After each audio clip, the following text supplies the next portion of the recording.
In this guide, I'm going to show you how you can equip the Alien Flame here in 99 Nights. Before we do get into this guide, make sure to like the video and subscribe to the channel with all notifications on. It really does help the channel and it lets us know that you want more content like this. We'd greatly appreciate it. And if at any point throughout this guide you had any questions, just ask them that in the comment section below and we could help you out further. I'm going to be doing my best to reply to every single comment down there. Now, first things first, you need to get the Alien Flame itself, and you can buy it from event NPCs like the Pumpkin Man, for example, or you can unlock it from events or get it from event shops. It doesn't necessarily matter how you get it. There's a few different ways. Either of those three methods will work. Now, to equip it, you can just do this during the day one setup. You have to do it in the day one setup, otherwise it will not work. But essentially, go to your crafting bench and make a supply crate using scrap. Place the crate near your campfire and then light the campfire, but don't fully fuel it. Instead, interact with the supply crate, select Alien Flame, and then confirm, and then fuel your campfire fully. And if it worked, you'll see a visual change like a green little icon or effect on it.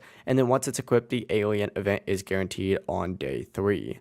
The process really is as simple as that. If you guys had any questions, just ask them down in the comment section below and we could help you out further. I'm going to be doing my best to reply to every single comment down there. Before you do leave this guide, make sure to like the video and subscribe to the channel with all notifications on. It really does help us out. Let's know that you want more content like this. We'd greatly appreciate it. Have a great rest of your day though. Peace.